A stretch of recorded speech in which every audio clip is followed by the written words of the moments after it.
The truth may not be what you were taught, but if it's true, you should believe it, not run from it. As I studied more and more using my intelligence as an evangelical, but also praying about it, I became convinced that the New Testament Gospels were not written by eyewitnesses or by people who knew eyewitnesses.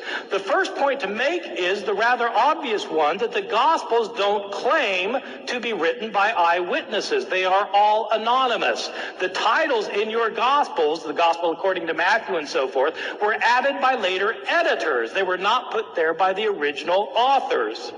Second point, none of the Gospels claims to be written by the person whose name it bears. They don't claim to be written by eyewitnesses, and they don't claim to be written by people named Matthew, Mark, Luke, and John. Those are later traditions that were added to the Gospels. These traditions do not start appearing for about 100 years. Some people think that there is an early church father named Papias who attests to the witness of Mark and Matthew, but in fact there are very solid reasons for thinking that Papias, who lived around the year 120 to 140, is not referring to our Mark or our Matthew. The first time anybody refers to Matthew, Mark, Luke, and John by name is Irenaeus in the year 180. But the unfortunate thing about Jesus is that we have such scanty documentation about his life.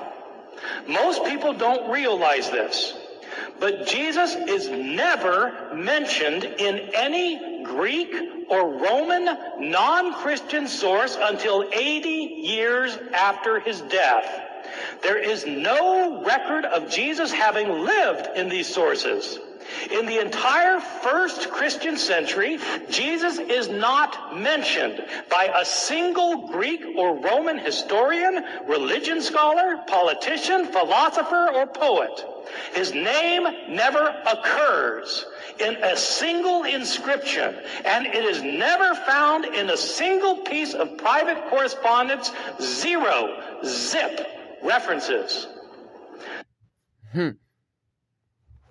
No fucking evidence.